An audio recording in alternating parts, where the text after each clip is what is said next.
हरे कृष्णा। आज का टॉपिक है कि हमारी आसक्ति कहाँ होनी चाहिए, क्योंकि आसक्ति हमारे अंदर, जीव के अंदर होती है। कहीं न कहीं हम लोग आसक्ति रखते ही हैं। तो इस बारे में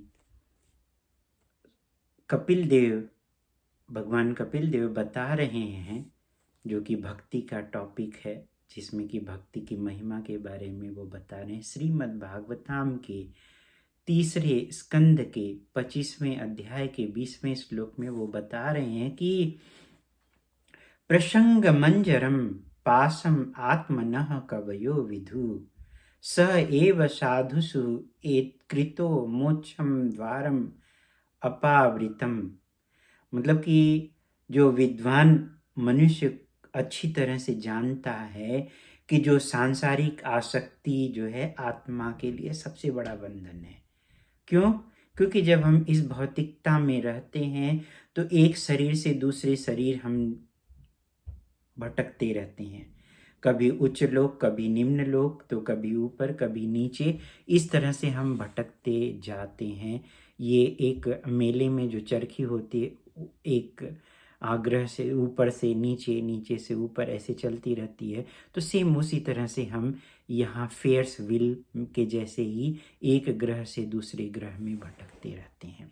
क्यों? क्योंकि ये भौतिकता में, सांसारिकता में आसक्ति के कारण है।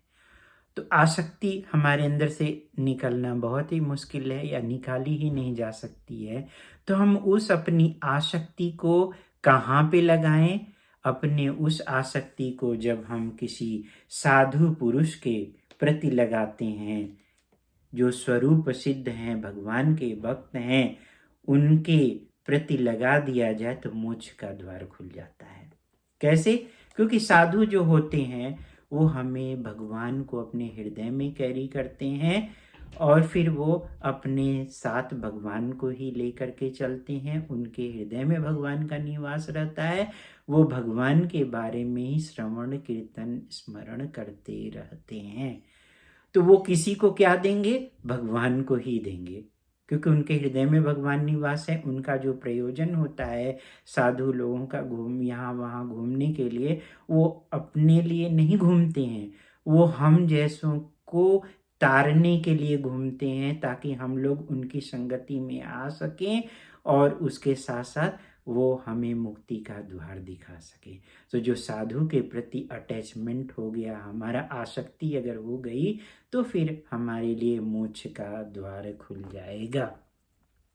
तो इसलिए हम सबको सांसारिकता में हट करके, उधर से हटा करके अपनी आसक्ति को साधु के श्री चरणों में लगाना चाहिए। श्री चरणों में जब हम आसक्ति लगाएंगे तो साधु क्या देते हैं? हमें भगवान की भक्ति देते हैं। तो जैसे ही हमारे अंदर थोड़ी श्रद्धा होती है, हम साधु के संपर्क में आते हैं। साधु की संगति से आने से हम भजन क्रिया स्टार्ट कर देते हैं। भजन क्रिया चलता रहता है तो हमारे अंदर से अनर्थरास जो रहते हैं, अनंत जन्मों के, पिछले जन्मों के, इस जन्मों के, जिस परिवार में पैदा, वो सारे संस्कार लेकर के आते हैं। जो भी हमारे अंदर जो अनवांटेड डिजायर्स हैं, अवांछनीय जो कामनाएं हैं, वो धीरे धीरे खत्म होने लगती है। फिर हम निष्ठा के स्टेज पे आते हैं। फिर रुचि उत्पन्न होती है, आसक्ति उत्पन्न होती है, फिर भाव और प्रेम। इस तरह से हम भगवान की भक्ति में लग सकते हैं और भगवत धाम को जा सकते हैं। जन्म, मृत्यु, बुढ़ापा और बीमारी से हम छुटकारा पा करके अपने शाश्वत शरीर को प्राप्त कर सकते हैं। तो हमारी जो आसक्ति होनी चाहिए वह भगवान के भक्तों के प्रति होनी चाहिए।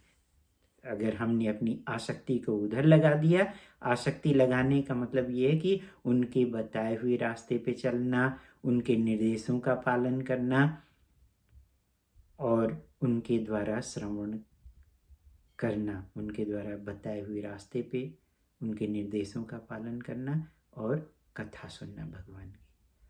फिर जैसे जैसे हम उनसे सुनते जाएंगे, वैसे वैसे धीरे धीरे हमारे हृदय से जो गंदगी है वो निकलती जाएगी।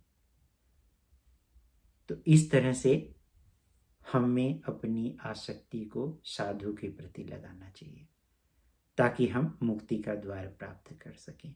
हरे कृष्णा। आप लोगों को अच्छा लगे तो इस YouTube चैनल को सब्सक्राइब करिए, लाइक करिए और शेयर भी करिए और कमेंट भी ज़रूर करें। हरे कृष्णा।